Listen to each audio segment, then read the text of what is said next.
Hey everyone, and welcome to our next live session on competitive coding videos that we are conducting live via YouTube, where you can expect us to go through a lot of programming questions, a lot of questions that you can generally expect when it comes down to technical rounds, or in other words, coding rounds in a lot of companies, particularly like TCS, whether it is digital, NQT, or Infosys, any of these.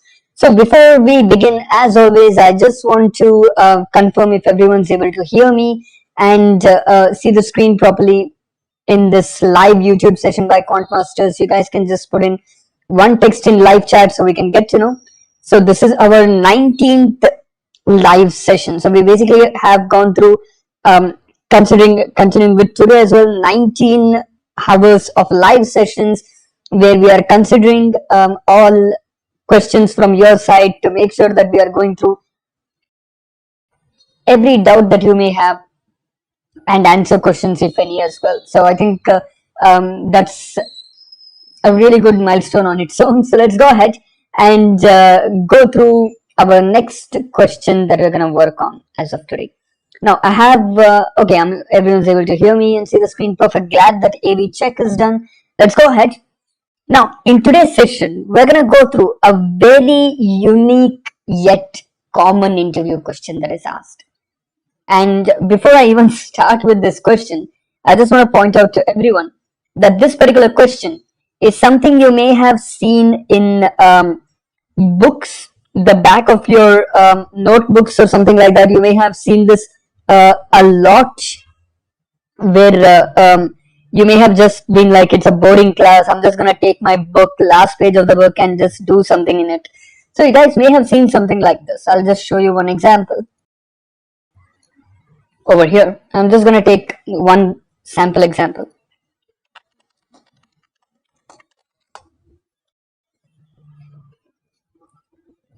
For our understanding, I'll just take one sample example so we can then go ahead with that.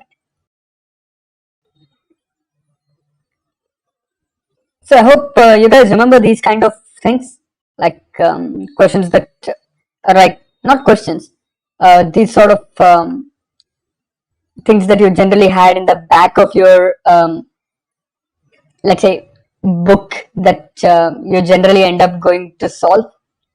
So you guys may be very, very, very well familiar with this. So these are some kind of things that you can expect as a question. Yes, these sort of puzzles, absolutely right. So these sort of word search puzzles you guys may be very familiar with. So this exactly is taken up as a very common interview question as well. Why not? Right? So your interview question comes in such a way that you're gonna be given a two-dimensional. I have one question. When will we get the Infosys mail? Hopefully soon. I'm really not entirely sure about that. Maybe I'm sure you'll be getting it soon. You can check through their official site as well. Probably you'll expect it soon, sooner than expected. Right. Let's take this scenario. You're gonna be given an input matrix of strings. So it's basically a two-dimensional array of strings is what is going to be the input. So based on this two-dimensional array of strings, which will be your input, that is this. In this two-dimensional array of strings, you need to find a particular word. Let's say, for example, the particular word is sheep. I'm just taking this scenario. Let's say the particular word that you want to search is sheep. And the condition that is given in this question, according to the problem statement, condition given is you're going to be given this matrix of words, or matrix of, or like array of strings, this array of strings as a m cross n matrix. And in this m cross n matrix, you need to find a particular word. And the condition for finding that particular word is it could be in any order. That means I'll just give you one scenario to understand. I'll just change the color here. I'm just gonna make some small changes here so I can like show you guys a different example. So let me just take this.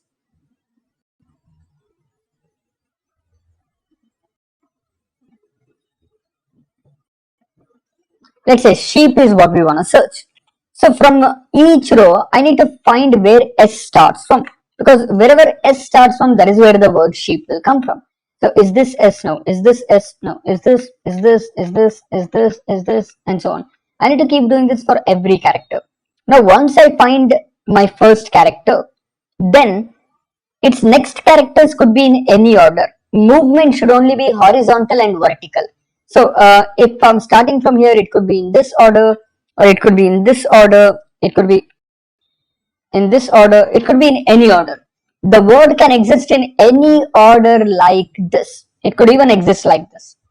You should be able to move anywhere horizontally, vertically like this, anything like this. All of these only horizontal and vertical movement.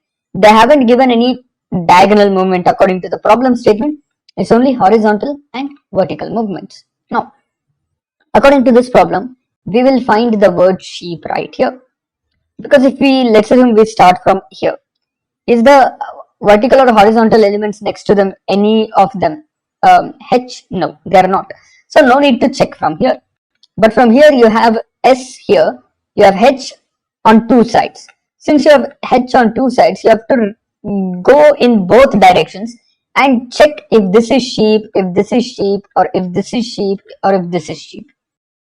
This is what you need to do. So in this case, here we won't get to know. So we'll go from here to this direction and get to find sheep like this. This is the problem asked. If the string, whatever you are given is found, let's say is found in your matrix, then you will type something called found on screen. If it is not found, you will type something called not found. I have one question. Will they give only one word to search? This again depends on the interviewer. If they give one word to search, they will ask you only the question whether it is found or not. If they give multiple words, they will ask you possibly to print the number of words that were found, like 0, 1, 2, 3 or something like that. So if they give for multiple words, you just have to recursively call the same function for each of the word. That's the whole idea. Now, before I go ahead, let me take one small simple let's say test case. In my test case, here's what I'm going to do. I'm going to take my string as SHEES, or I'll take EES and H. Now, is this word available anywhere in my let's say matrix? What do you guys think? Just take a guess, take a look at this. Do you guys think this word is available anywhere throughout our entire matrix of words? Absolutely no. It's not available anywhere. Even if you find it, you will definitely not be able to find it. Even if you search for it, you won't be able to find it. Now, here's the thing. Please note this. In this scenario, if you create an algorithm, if you create your own code in such a way that I have S here, sorry guys, I'm supposed to write that sentence again. So this is supposed to be the word I wanted to take. Let's take this in it. We know it's not there anywhere for sure. Let's assume we start from here. I have S. Next to S, I have H. Next, so I have first two characters all done. Next to H, what is there? E. Do I have E next to H? Yes. So that is also done. After that, I have one more E. Next to E, I have one more E. Yes, that is also done. After this E, I have one more E. Since one more E is going to search in all directions, it will also search in the same direction it came from. When it searches in the same direction it came from, it will see that E is there. That's also right. Then after that H is there. H is also there. Then after that S is there. S is also there. So it says that this word is present, whereas it is never present in our matrix. This is a common test case where we go wrong. This is a common test case in this particular program where most of the times we do go wrong. That is what we need to figure out. That is one example where we need to solve as well. We're going to do that up next. We're going to try to figure that out. Now, let's start with this. Let's start with our logic. Now, how am I going to do this? Now, Let's think of this. Brute force technique is to go through every row and find my first character. If I need to start with sheep, my brute force technique is to go through each row and find where S is there. Every time I find S, I will call a separate function. So will create two functions. One function is to traverse through this. One function is to traverse through the matrix. And each time we traverse, when we find the first character, we're going to call another function which will search everywhere, like horizontally and vertically next to our character. If S is here, we're going to go horizontally and vertically everywhere. That's what we're going to do. So I hope that sounds simple and easy. Now, to traverse, I'm going to call one function. Now, let's think of this. Is there a better method to traverse? Is there a better method to search only S everywhere? No. Because I need to search every single value in the entire matrix if S is there. So basically, I need to go through every single character regardless. I need to do that. So there is no other method. I need to traverse all of these n cross n, m cross n, whatever this matrix is. That's the first thing. Now, after traversing, the next thing here is, if I find a character, I need to go through its adjacent character and search. So I need to create one more function called word search. So these are the two functions I need to do. So is the question so far clear, guys? Is the idea or is the problem statement till here very clear? We are given a matrix of strings or a matrix of characters, to be honest. We are given an array of strings here, in which we need to find a particular string, and that particular string can be in any order like this. If it's, for example, if you want to search for, let's say, bale, don't get hungry, alright? Please don't get hungry. We are able to search it here. That's it. We should be able to move horizontally and vertically any way we want and any number of times we want. The only condition is you can't go back to the same character. You cannot like search like I'm finding the same character again, like GEDDEG. You cannot do that. So this is the basic idea. Now, is this logic of the program, is the not logic, is the problem statement clear to everyone? If it's clear, we'll quickly go ahead, move ahead and start solving this problem, guys. You guys can let me know if it's clear. If there's any confusions, feel free to let me know. I'll give you guys a few seconds. If there are no questions, no confusions, we'll go ahead and solve them. So glad to hear many of you stating that it's very clear. Very glad to hear that. So let's go ahead and try solving this now. Now, the first thing, I need to traverse through every row. There is no other option. I need to traverse through every single row. After I traverse through every single row, wherever I find S, let's say I find S over here. The moment I find S, I need to go to the left of it, to top of it, to right of it, to bottom of it. Now there are some conditions here. Now traversing is easy. I can do traversing very easily. It's an array. 2 for loops and we'll be able to traverse this entirely. No problems with that. Now after traversing, what's the next step? What if I find a character? Should I be able to go to the left of it? No. Why? Because look at the boundary. This is row number 0, 1, 2, 3. Let's say, for example, this is column number 0, 1, 2, 3. You cannot go before row 0. You cannot go before column 0. You cannot also go above maximum columns. You cannot also go above maximum rows. So these are the conditions. You can't go below and above like row and column maximum values. That is one condition which we should remember in word search. We need to remember boundary of the entire matrix, because that's also one of the tests where one of the many of us fail in our test case. Since there is a S here, we'll go on this side also. We shouldn't do that. If there is S here, we'll go this side. We shouldn't do that. We shouldn't cross the number of rows. If S is here, we shouldn't again cross the number of rows. Cross number of rows or columns, any of these columns in this case. So we shouldn't do that. So we need to keep boundary condition checked as well. Now this is what we need to do. So let's try this. Let's see what we can do. Let's start with this. If I'm starting with sheep, if I'm searching for sheep, if I've searched S, observe this guys, if I've searched S, should I go back to this character again? If it is something like SHE, and if I have to, after going through SHE, If I'm supposed to go back to H, should I go back to this previous character? Absolutely no, right? I shouldn't go back to a character I've visited already because that defeats the logic of our entire program. So what I'm going to do here is I'm going to use my function where every character after visiting, we're going to replace it with some special character like hash. Don't worry, initial value of it will be stored. Initial value of it will be stored in a separate variable called temp. We will do that. We'll do something like that. We'll somehow do that, not to worry.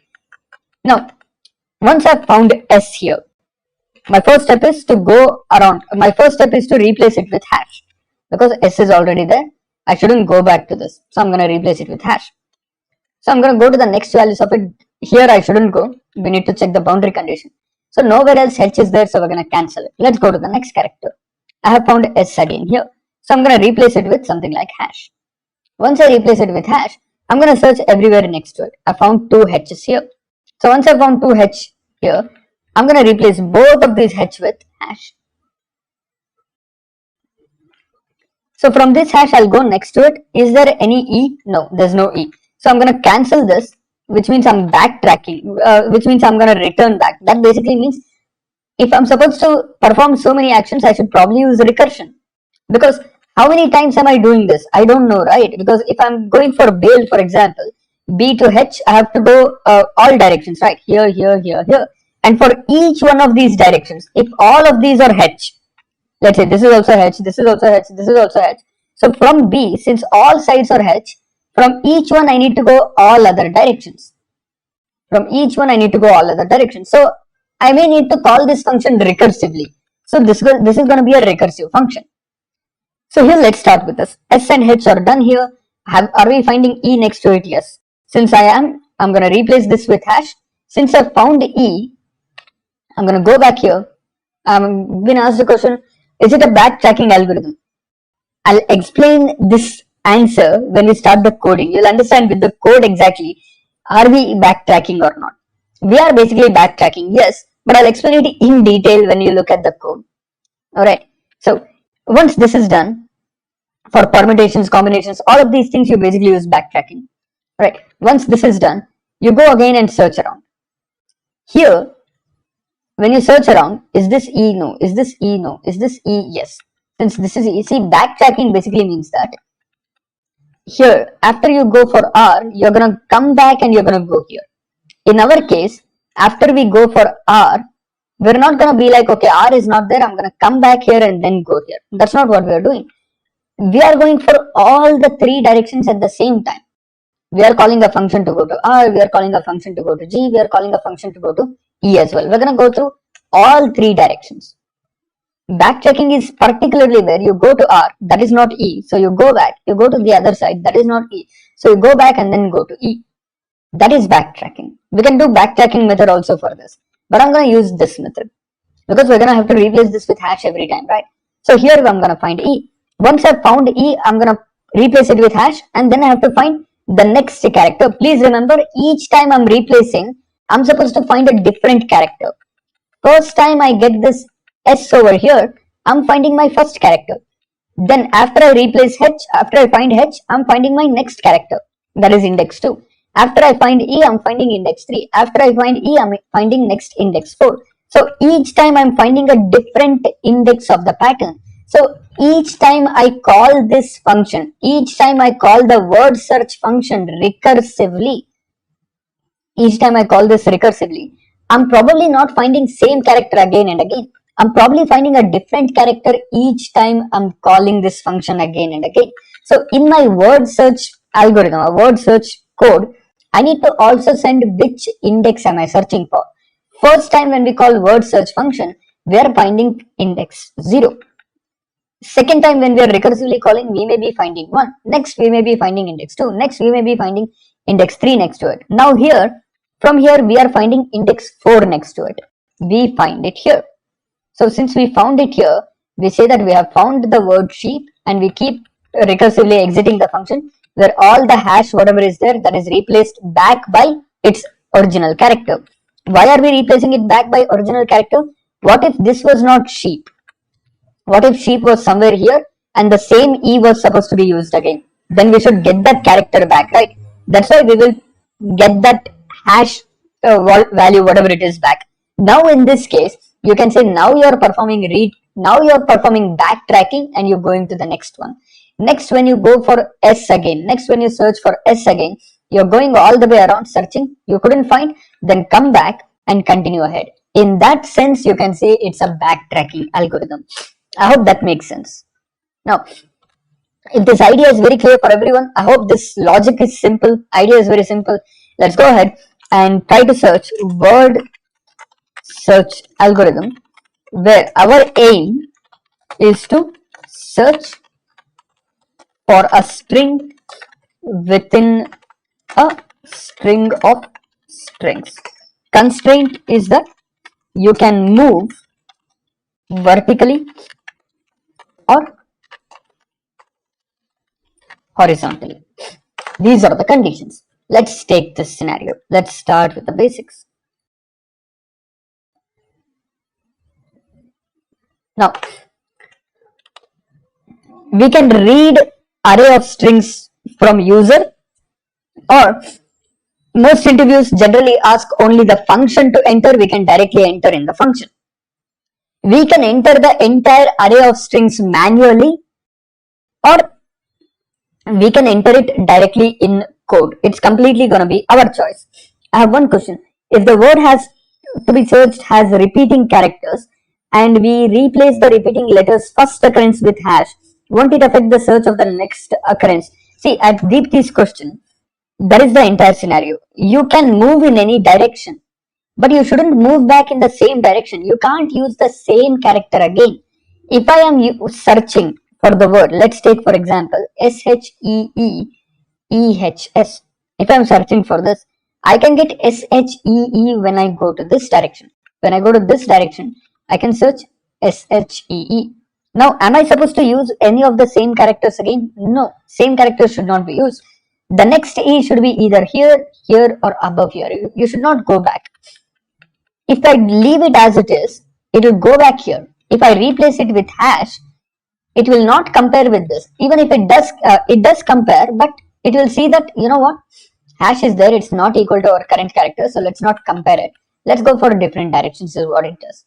That is what we are doing. But when we are recursively exiting, we're going to replace it back with its original character. I hope that now explains the logic. The question is valid. I hope I'm able to answer that question with this example. With that, let us go ahead.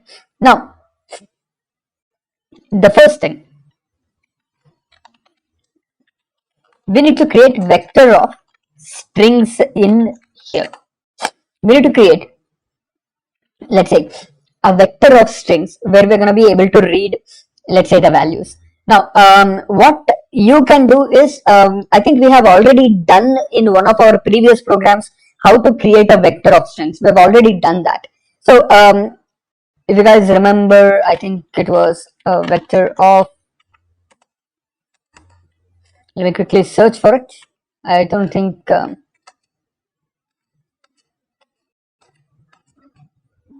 I'm unable to find it. That's all right. We're just going to create it. Not to worry. Whether we have created it or not, let's really not worry about it. Let's just create vector of strings right away. Now, here's the thing. Since we are creating a vector of strings, that is, all we're going to do here is very simple. Okay, first session vector was done. All right. But I don't think we did a vector of strings. I'm not really sure if we did a vector of strings in one of the first programs. But anyway, let's quickly do it. Let's not take up too much time. We'll take a vector of strings. Let's call it as grid or any name you want to call it. Completely up to your name. Now, all strings must be of equal length. Now, first thing we need to enter is number of rows and columns. So, I'm going to take int rows and columns. Now, I'm going to first take, okay, it was a vector of integer. All right, then this is better for us. Let's continue here then. So, let's take rows and columns. Let's read them. C in rows and then C in columns. Now, how many strings am I going to read? I'm going to read as many strings as there are rows. If you guys observe here, 1, 2, 3, 4, 5, 6, 7, 8 rows are there. So 8 strings is what I'm going to read. Since we're going to read 8 strings, I'm just going to take, let's say, for int I equals 0, I less than, rows I plus plus. I'm just gonna have to read one string at a time. I'm just gonna take string temp is here, and I'll just take temp equals C in temp to avoid multiple declarations and deletions. I'm just gonna keep it behind. We're just gonna read the value and store it in. Let's say grid dot push back of temp. That's it. Done. We've stored our entire grid. This will store the entire grid full of the elements. Now, once this is done, we need to also read one more element, that is the string. That is the string that we're supposed to read.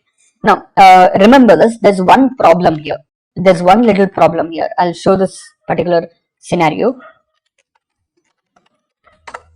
If I compile this, let's say, and I run this, let's say I enter 3 rows, 4 columns, and let's say, okay, I need to, I should have, okay, 3 rows, right? Let's take 3 A, B, C, D, A, F, and G, H, I. We're able to enter all 3. Now, I'm just going to print them just to show that we are able to see it. We're not going to take too much time. Anyway, we know this. We're just going to just use C out. That is grid of I. Let's try not to take as much time as possible. Let's try to solve this in a quicker way. Alright, 3, 4, let's take A, B, C, D, E, F, G, H, I. We've got our entire grid done, so no problems. Once this is done, we need to enter one more string. We need to create one more string here that is called word that we want to search in this grid of words. So I'll take C in word. Done. Now that we have read all of this, we're gonna call our function. Now this is where we're gonna begin with our main part of the code. So we're gonna call our function. So first thing we're gonna call our function is, remember which is the function we're gonna call first? Traverse function. We're gonna have to traverse through the entire grid. So I'm gonna call traverse of what else? What and all do we need to send? We need to send the number of rows. We need to send the number of columns. We need to send the grid. We need to send the word that is supposed to be searched within the grid. So let's create our traverse function, void traverse. If you want to make it int traverse, you want to return whether found or not found or something, you can do that. We're just going to print within the function because we're already good with this. I'll read int rows, int columns, and since I have to read integer, this grid and word, I will read them as reference variables. It will save a little space for us. I'm going to read this as vector of string called grid, and then I'm going to read one more thing called string called word. That's it. Now all that I'm going to do here just to show you that we're able to print all of this. Again, I'm really not going to take too much time. I'm just going to try to print this so that you guys can have a clear idea. I'm just going to use cout grid of I end line, and we're also going to print word. That's it. Let's quickly do this. Let's compile and run. Let's say I'll give 3 and 4 again. A, B, C. I'm only giving one single characters. That's all right. Let's say D, E. Now I'm getting all the characters as expected here. Done. No problem. So solved. This till now it is solved. Now before I traverse, let me ask you guys one question. If my string, see, what is the size of this matrix? I may have 1, 2, 3, 4, 5, 6, 7, 8, 8 rows. Again, 1, 2, 3, 4, 5, 6, 7, 8, 8 columns. Since it is 8 by 8, can I say there are 64 words in it? If I traverse it, there will be 64 words in it because n square. Since there will be 64 words in it, can my word length be greater than 64? Can this word length be greater than 64? Think about it. At maximum, it can be 64. If it is 64 at maximum, it will somehow fit every character. It may start from anywhere like this. It may start anywhere like this. We have no idea how it may start. But at maximum, it will take only 64 characters, not more than that. So our word here should not be greater than 64 in length. Hold on, guys.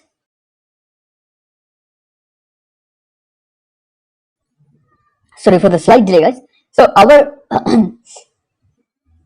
word length here should not be greater than 64. So if the size of word, that is word dot size, greater than rows multiplied by columns, what are we going to do? We're going to print not found, and we're just going to return. If you want to return a value instead directly from here, you can also do that, but instead I'm just printing it directly here. These are some of our test cases because we don't want to spend too much time, right? So that's the main thing we are doing. Now let's traverse the entire grid for int I equals 0, I less than rows, I plus plus. Now within this, again, for int j equals 0, j less than columns, j plus plus. Now what are we going to do in this for loop? We're going to have to go through each individual character of this word. We're going to have to go through every single character, and we're going to have to compare it with first. We're going to have to compare each character we go through in traversing. We're going to have to go through every character and compare it with first character of our word. So I'm going to take I have one question, return in void. See, void means when you're exiting the function, you're not returning any value. So you can still exit the function by using return, but you cannot send back any value. Void means you're not sending back anything. We can still return. There's no problem with it. I hope that answers. Now, let's take this scenario. So I need to check if grid of I of j, within this vector string of grid of I will give me row number I, within that j will give me index j. If grid of I of j is equal to, what is the value? Word of 0. Always word of 0. We are supposed to compare with the first character of the word. If they are equal, what do we need to do? We need to call our word search function because we have found the first character. Since we have found the first character, we need to start searching everywhere from the first character. For that, I'm going to use a separate function. For that, I'm going to use a separate function called, let's say, word search. And this word search, we need it to return a value. We need it to return either 1 or 0. So we're going to use something like if of word search will return either 1 or 0. If it returns 1, we're going to print found. If it returns 1, for example, we're going to print found /n. I didn't need to use printf, I could have just used cout. Found, and then I'll use return. I hope I've used cout even here. Let me just replace it. It's alright even if you use printf, there's really not a problem, but for our easier understanding and OCD, we're just gonna do that. If the word search returns true, only then I'm gonna print found and return. If it doesn't return true, I have to continue the logic. I have to continue this logic by going through next character one at a time. So only if it returns true, I'm gonna do this. If it doesn't return anything, I'm not gonna do anything else. So by the end of this entire for loop, by the end of this entire grid search, if nowhere it returns found, that means the element was not found at all. In that case, I'm gonna print here not found, and then no need to return, it's the last statement anyway. So we're going through every single character. If it's found somewhere in between, it's going to print found and it's going to exit the function. If it's not found anywhere through all of this, it'll exit this for loop, then it will say it's not found. This is our logic till now. Now what should I send in word search? I need the number of rows, I need the number of columns, and I need to show where my current initial character is found. If my initial character is found here, I need to say that my initial character is found in row number 0, 1 and 2, row number 2 and column number 0. So this current row and column value also have to send. That also we need to send. What is the current row and column value here? I and j. So along with rows and columns, I'm going to send I and j. Along with I and j, sorry, not in rows and columns. We're not supposed to do this. It's not a function definition. So we're going to send how many rows are there, how many columns are there. Why? Because if we cross number of rows and columns here, like here or here, it should not do that. It should not go out of the boundary. Then it will be an error. That is one reason. Then current index. Why do I need current index? I need to know where my string is where my word is starting from, right? And I need to send the word as well. If I don't send the word, I can't do anything. I need to send the word as well. That is int. Sorry, not int. The word. Along with word, I need to send the grid as well, because that word must be searched in a grid, right? That grid must also be sent. Along with this, I'm gonna send one more value called 0. Why 0? Because I'm currently searching for 0th index. I'm not searching for nth index. I'm not searching for first, second, third, fourth, or fifth index right now. Currently, I'm searching for 0th index. That's why I'm gonna send 0. So I hope this so far is very, very clear to everyone. I'm gonna take this. I'm gonna write here int. Let's start this. So we are receiving an integer called rows. We're going to receive an integer called columns. We're going to receive an integer, our current I and j position. We're going to receive a string called word. We're also going to receive a string, vector of strings, a vector of strings called grid, and we're going to receive an integer called current position. Integer called, I'll call it as index. Index will indicate the current position, current index. For now, I'll just do it like this so that we can see this. Later on, I'll put it back in the same line. Not to worry about that. Alright, so let's start here, guys.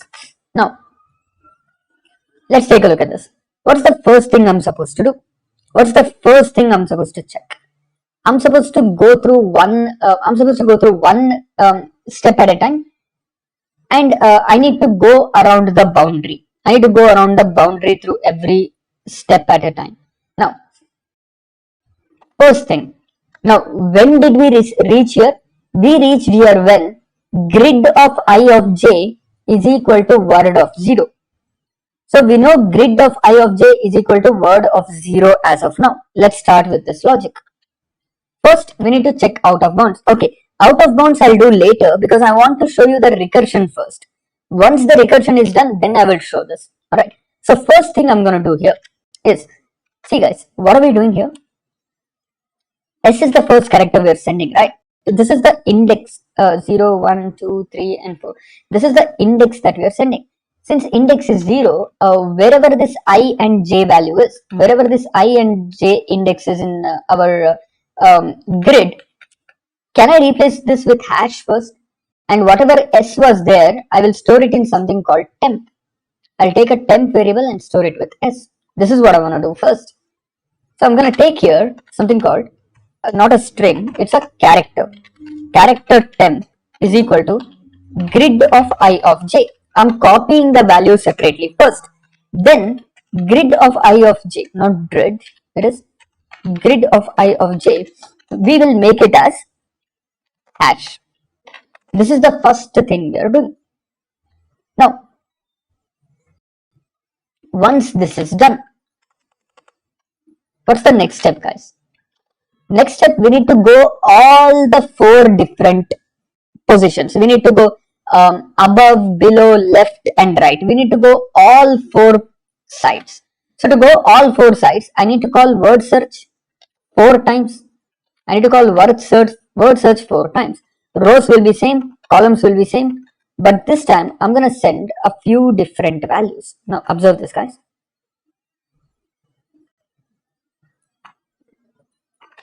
So rows and columns will be same, that will not change, but I need to call word search 4 times. What are the 4 times I'm going to call it? Above, below, left and right. Above means I plus 1, below means below row I minus 1. To the left means j plus 1. To the right means to the right means j plus 1. To the left means j minus 1. So column should be same. Row above and below will check. Also row should be same. I value should be same. Column above and below will check. So if this is our s value, let's say we're going to check above, below, left and right, all scenarios. That's what we're going to do. Now when we do this, when we perform this, let me ask you guys one thing. Should I send index or should I go for next index now? Should I send the current index itself or should I perform index plus 1 here? because S we have searched. Next time what do I need to search? I need to go for the next index, right? H. So I'm going to use index plus 1 on the other hand.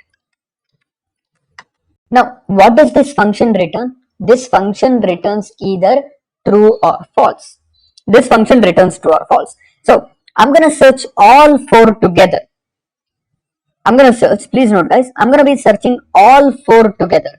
I'm going to use or, this also, or, this also, or, and this. I'm going to search all four together. Now, if any one of them returns 1, then it should continue. Remember, if any one of them returns 1, we should continue. If none of them return 1, do we really need to perform anything more? We don't. So only if any one of them return 1, we need to continue. So first thing I'm doing here is, I'm going to find, again, each one of these functions will call itself again. Each one of these functions will call itself again. They will keep calling recursively again and again. When you call from S, you'll get H. In H, you will go 4 steps again. When you get E, you'll go to the next one. When you get E, you'll go to the next one. It will keep calling itself again and again. When you find P, since it returns 1, it's going to keep coming back here. When it comes back to the first index, we will get the value 1. So that's why, sorry guys, this is OR. Not logical or not bitwise OR, of course. So when we perform this, we're going to get a result. That result will be an integer value. I'm going to take here int result equals. Now I'm going to write this all in one line. We really don't need to see this anymore because we have understood this. So I don't think we need to really observe this anymore since we have understood this logic already. Now, I think we have also understood this logic as well. We don't need to go through this as well. Now, once this is done, once this entire search is done, when we come back, when we are coming back on the reverse direction side, let's say we could not find the element. Let's say we searched here, we searched here, we searched here. We could not find the location. We could not find the element. If we couldn't find the element, what should we do to the hash? We should replace it back with its original character, right? Whatever hash was there, we're gonna have to replace it back with its original value. So what we'll do here is, we'll take whatever grid of I of j was there, we're gonna give it back the temp value here. That's all. That's the entire logic here. And once this is done, whatever result is there, we're gonna have to return result at the end. We're gonna just have to return the result at the end. Because when you keep performing OR at one point of time, it will be true. When it is true, we're gonna just have to return the result. Because when OR condition is true, it will just go to the next line and it will go to result. It won't go continuing the function again and again and again. It won't be recursive again and again and again. That's the entire logic that we are gonna use here. Now, in this scenario, when it goes next time, now remember, first time function is called. Second time, if the same function is called, we need to know conditions, right? We need to know if we have reached the entire string. We need to know different conditions. Remember, we haven't terminated anything. It keeps on repeating. We need to find some conditions. We haven't even given boundary condition. We haven't even checked if string is found and anything. So, since this function calls itself again and again and again, can I say, in short, observe this guys, can I say in short, if the current index level, I have one question. If you are searching for a word like SATS, where first and last letter of the word are same in the grid, appears in a square pattern, then the fourth letter can be same place as first letter. No, see, when you have SATS here, let's say S, I'll just write here, S, A, T and S. They'll be like this. Am I replacing this character also? In this particular iteration, am I replacing this character also? No. Each iteration takes independent of each other, right? We are not doing a multi-processing system. It's not going to be like going everywhere at the same time and this also becomes hash. No. It will only make hash in each of the iteration of the ones it has reached. So this will not be hash yet. I hope that's clear. In each iteration, it's going to go. It's not like multiprocessing. So each iteration, it will go separately. So that's why it won't become hash. So right idea for test cases. Glad that you're thinking of test cases like this. Very glad to see that. But that's not going to be required in this case. Now, if I tell you guys that if index is equal to word dot length, sorry, word dot size, can I say element is found? I can return 1 here. I can do that because think of this. Initially, index is 0. We're going to go ahead. Then index is 1. We're going to go ahead. Then index is 2. Then index is 3. Then we have found index as 4 as well. When index 4 is also found, next time what is it going to call? It is going to send index plus 1 as 5. When index plus 1 is sent, we have already figured out the string. Do we need to go to the next index? No. So when the current index, when you recursively call it, when the current index reaches, I'll repeat, when the current index reaches the value of length of the word, you can say that you have found it out, you have found the element, so you're just going to return the word size here. That's basically it. That's all that we're going to do. Simple logic. Now, apart from this, we need to now do the boundary checking. We still haven't done boundary checking because every time it is going to call itself again and again. If you guys observe in this case, when index is 0, when it calls itself again here, we're not supposed to go to the left of it. So we need to write boundary conditions as well. In certain boundary conditions, we should go back. So what are the boundary conditions? If I less than 0 or j less than 0 or I greater than equal to number of rows or j greater than equal to number of columns. If any of these four scenarios occur, you can say we have crossed the limit because 0 to rows minus 1, hence till rows. In that case, we can return 0 so that it should not continue again and it should return 0 back and it should go back. That's the whole idea. This is what we have done. Now, when are we supposed to continue this? Am I supposed to do this every time? Am I supposed to do this every time, every case, like here, in every direction? Or am I supposed to only do this when my current character is equal to word of index? Only when my current character is equal to word of index, I should do this step, right? So all these particular steps, whatever we have, we should only do this. We should only do this under the condition that if grid of I of j is equal to word of index, only in this situation, if current I of j value is equal to the word of index, only then you're going to go ahead and search around it. Otherwise, you don't. So we are looking at all these case scenarios and writing this code. So this is the code so far. Now, if this is also not right, if this is also not equal, let's say length is not equal, okay, boundary is not there, you have not crossed the boundary, okay. In this case, if grid of I of j is not equal to word of index, then we should continue? Absolutely no. So in that else case, you can just return 0. That's it. This is the entire logic.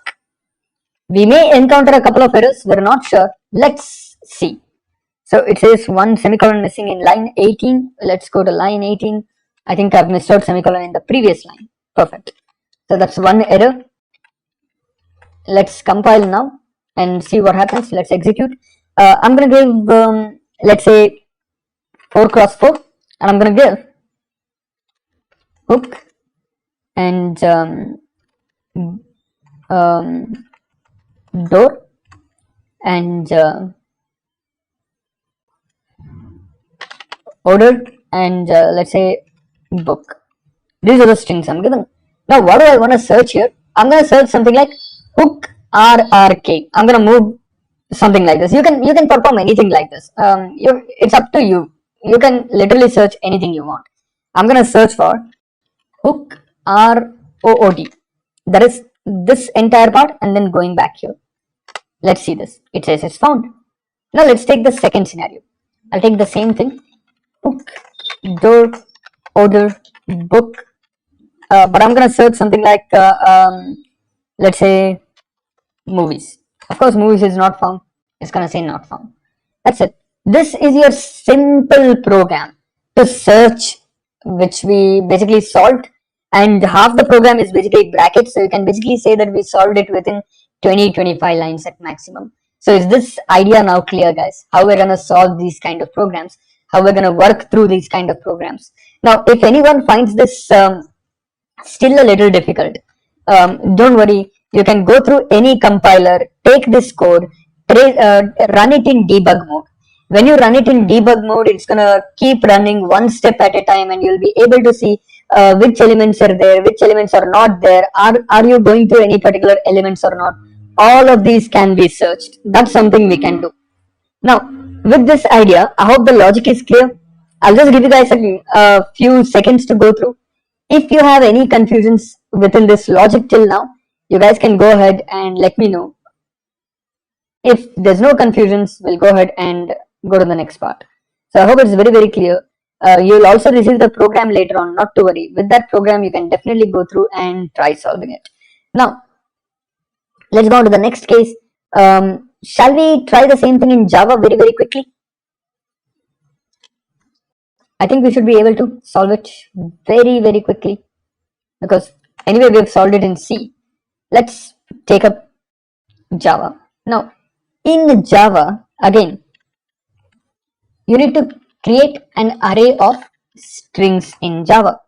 You need to create an array of strings in Java as well here. So now the same thing we need to do even here. In this case, I'm just going to write here as string grid like this. This is an array of, let's say, strings. In this array of strings, we can enter, let's say, a particular value. You can even keep it ahead, behind, completely up to you. So we're going to read a few variables here very quickly. In rows, columns, let's do that. And I think these are enough for now. And string grid and one more string, that is word. This is all that we need. Now let's take this scenario. First, let's read rows. Cin, not cin, sorry guys. Scanner dot next int, and whatever the next int comes, you're just gonna read it in rows. And similarly, we're gonna have to read, let's say, columns equals scanner dot next int and everything. Now, again, most interviews you will not be expected to do main function and everything. Not necessary. Very rarely some interviews will ask that. Most interviews will use online compilers where you only have to write the function and they will send the parameters. In worst case scenario, even if you have to do this, we're basically learning this. Now, how many elements should be there? Rows number of elements. Now, we're going to go through this for int I equals 0, I less than, rows I plus plus. And here we're just going to have to read like, let's say, grid of I is equal to scanner dot next line. That's it. And once all of this is done, we need to read word as well. Even here, you can say word equals scanner dot next line. Now, let me quickly execute this without taking too much time. If you guys observe this, I'm not sure if we may get any error. I'm not entirely sure. Let's see. It says this particular thing is not a statement. Sorry, guys. Let me just remove this rows. Why did I even use that? It's not required. So let's say it says a variable grid may not have been initialized. Of course, I need to initialize it at least to something empty. So again, this happens when we are especially moving from one language to another language. So we do end up, because our mind is still in the previous language, right? So sometimes this may happen. So let's try to run this. I'll just give something like 3 and 4. So basically 3 should be the length. Now, when you get 3 and 4, the first thing you get here is directly that your length is, you're going out of the length, because we are not giving a length for your array of strings. We are literally not giving a length for our array of strings at all. We're just writing that it's basically an empty array of strings. We are basically stating that it's not there. If you want to initialize it by length and not just keep it empty, we remember the new keyword that we have, new string of whatever that rows is that. This is basically how we create it. Because in C++ it's slightly different, in Java it's slightly different. We need to use this scenario. Let's compile this, let's run this, and I'll give, let's say, 3 and 4. So 3 rows is what I can enter. Let's say A, B, C, D, E, F, G, H, I. Now, the moment I enter 3 rows, something went wrong. It's not taking 4th row. It's supposed to take one more row here, right? So if you guys remember, what should I do? You guys remember this? I hope you guys remember this.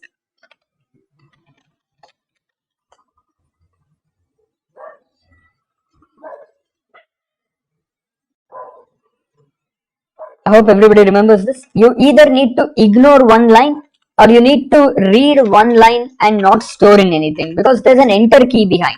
Since there's an enter key behind, you need to basically read one line and not do anything with it.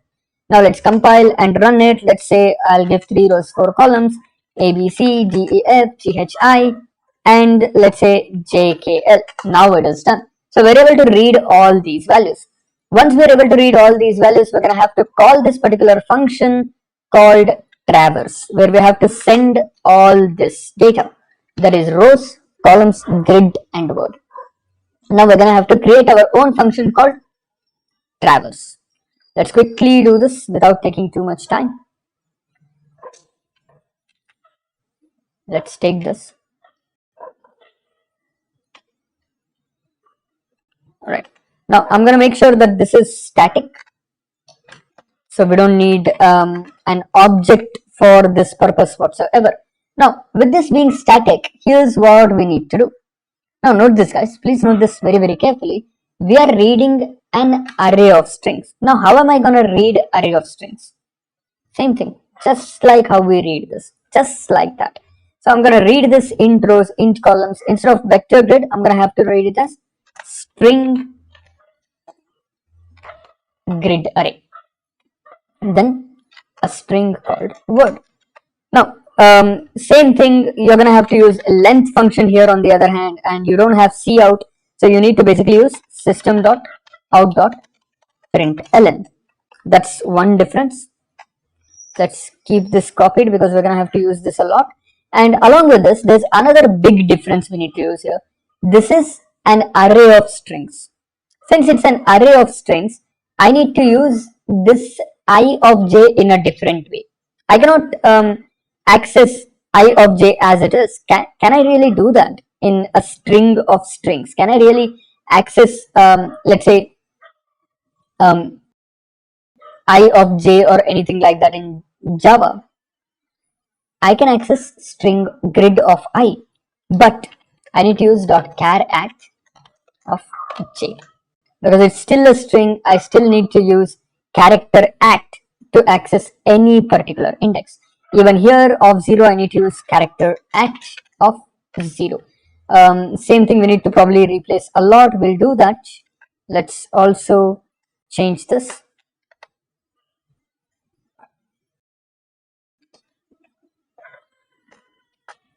So this is our entire logic. I hope there's no missing. I hope there's no mistakes here. If it is, we'll just need to see that later on. So let's just see. Okay, this seems good enough. Let's go for the next function that we have here. That is word search. Word search is the last problem that we have. Let's go and implement this as well.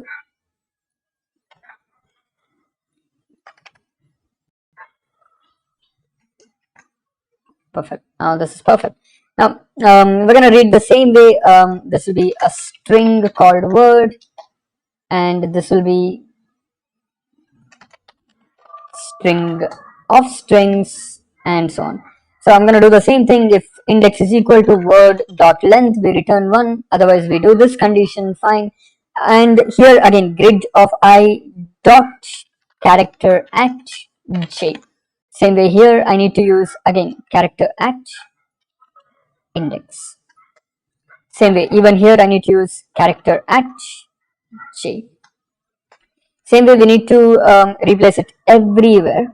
Character act again j. Here also character act again j. Now, I'm not sure whether this will exactly work. We'll see. It may be right, may not be right. We may face a lot of errors. So this says there's one particular error somewhere, semicolon expected line number. Let's say which line it says semicolon expected. Line number 14. Sorry, I have forgotten to use dot operator here. That's it. Now let's compile this, see if we have any error. Okay, I've done the same thing in a couple of other places. Let me also change that. Perfect. Let's try this. Now, there are still a couple of errors which we are able to see. It says something, okay, word char at. I think I've done this multiple places. Word dot char at. Let's see. It seems that we have made a lot of errors somewhere. Let's take a look at this. Which line do we have errors in? So we have error in line number 15. We have error in line number 17. We have error in all of this. So remember, I cannot just use a function. Please, very sorry, guys. We cannot just use a function here. We cannot just use a function to store, because since it is string, we need to use a separate function to set a character. If you want to set a particular character, we shouldn't use dot char at equals something. We should use set char. Again, since it's a set char at. Since it's a separate set char at of j, and we need to send the particular value, or we need to send the particular value that we are supposed to assign as a character. So remember, we have this set char at function when it comes down to a string, where we first send the index, then along with the index we send what are we setting it as. So this is one change we need to make. Remember, all of these are again things that we need to know, things that we need to remember when it comes down to Java. We may still face some errors. It says that when we go for sorry guys, it's not grid of I.set char at, we're getting a couple of errors, and we have let's see where exactly we have particular errors here. It says it's unable to find something called set char at. So I think set char at belongs to string builder. So I'm just gonna yeah, set char at belongs to string builder. Again, when we go through string array functions, we get to see that set char at belongs to string builder. String functions in Java and string builder functions in Java are something different. So it's always, I'll just point out, it's always very important for us to know these individual functions, learn them, let's say store them, and remember these, let's say individual functions for each of these scenarios. So let's see, char at gives you the character at a particular index, or let's say it gives you a character at a particular index. Similarly, you can use replace function, you can use many other functions for changing a character. And then there's again, just to point out and remember, there's a lot of functions. So what we can do is, one, we can use replace over here, replace first, replace all. There's a lot of different functionalities that are available. Now, before I go for this function, let's see where else we have went wrong. So we have also went wrong one place. We have not made it static. Let's make this one small change first. Now our function is also static. There shouldn't be any problems anymore over here, since our function is also as expected. Now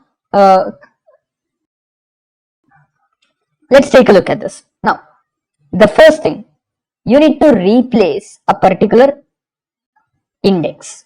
All right. So replace character at an index. So what do you guys think I should do? I'll give you guys a few seconds to think through. Let's see if you guys can. We have done this in one of our last sessions.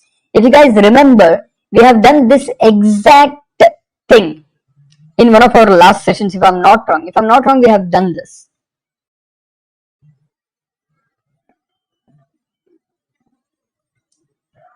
So any possible guesses? Think through, guys. Any guesses? If it's a string builder, we can use char at. Yes. But if it's a string, you need to create substring. Okay, I don't think we have done this in our session. If it's a string, we basically need to do substring and get it. See, think of this, guys. What we need to do here is, since we are setting a character at one index twice, what we need to do here is grid of I equals grid of I. Grid of I is a string. So grid of I, we're gonna update. We're gonna take the substring. And we're gonna take the substring from where till where? From, let's say, 0 to something like index minus 1. So for us to take from 0 to, let's say, index minus 1, I'm gonna take 0 comma index. And here I'm gonna have to add hash. After adding hash, followed by that, again, to avoid all of this, you guys can directly go ahead and use substring of whatever is index of plus 1. We're gonna add it. So this is the entire step that you need to do. So here what we're doing here is, whatever the current index is, we're just taking it away and we're basically replacing it in this way. Now the next thing, we're gonna have to do the same thing again, but this time we're gonna replace it with temp. So this is the basic scenario we need to do. Now let's give this a try. Let's see what happens very quickly without any delay. We still have to do Python code for this as well, which we'll probably be only able to do tomorrow.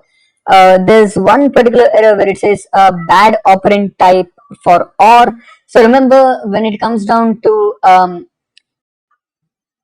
incompatible types, int cannot be converted to boolean, because remember, guys, in Java, whenever you perform the replacement, by default it comes out to be boolean. So you basically have to convert the result to int, whatever is of this boolean. So I'm gonna have to write my own wrapper function of boolean. Let's compile this, and even with let's say wrapper function, I probably need to write this individually. So let me quickly take this up. So seems like we're taking a lot of times for this. We're just gonna try to finish this off quickly. I wanted to do this program today instead of tomorrow, so I'm basically trying to finish it as quickly as possible for us. I think having it done tomorrow would have been easier. You guys would have been able to find more time to go through this and solve this and work through this. So again, it's giving me the same issue that word search is returning in which particular line? In line number 36, right? So let's go to line number 36. That is where we are going wrong. So here I just need to make sure that it is int. So we'll just make it int here also, not to worry, because whenever it is in if condition, it's by default boolean. So since it is by default boolean, I didn't have to change it before. I just have to make sure that if it is let's say equal to 1, that's all I need to make. I needed to make, because we cannot just use as it is over here. I've used an extra bracket. Let's also remove that. Let's compile now. Now it should work, but this time I've again, since I've basically done this, here also I'm gonna have to do the same step as we did before, because by default what it assumes is that these are boolean. Since it assumes that these are boolean, we have to basically try to figure out a way to tell the compiler. We basically have to try to figure out a way to tell the compiler that it's not going to be, let's say, a bad operand for binary operator. It should be working. We are supposed to tell the compiler that even though it thinks that this shouldn't work, we are still performing OR operation with each one of these. So it should practically work is what we need to say. That's it. Now, I think here we have used it perfectly. So this one thing, can you guys think through?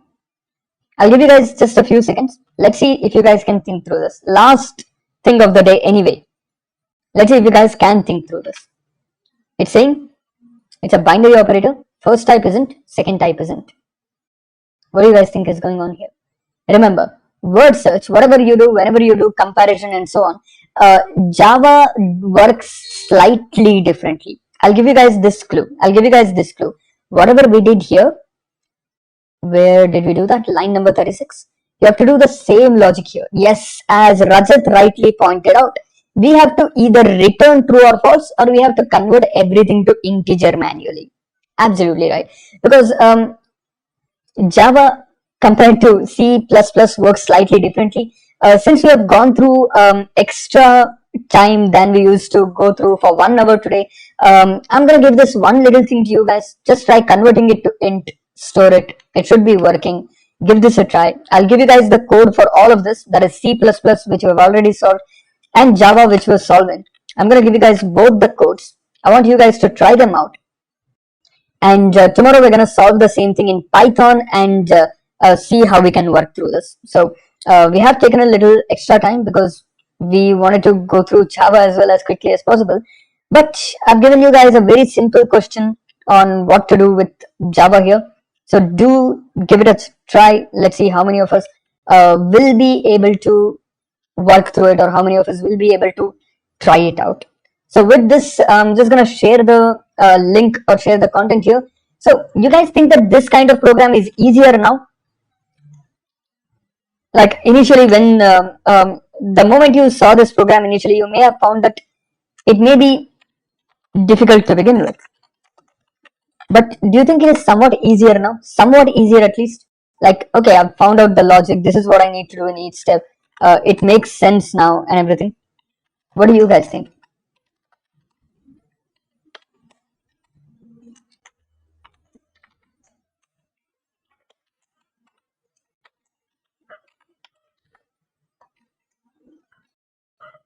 So looks complicated but easy. Glad to hear that it looks complicated but it's actually easy. That's the way it actually is. It does look a little complicated but it's actually very easy. So please do go through this, try it out. See if you guys can convert it to Java by yourself and Python as well by yourself. If not, we'll finish that in our next session. Alright, we'll end the session here guys. I hope you guys had a fun time going through all of this. We'll catch up in the next session. Have a good time guys.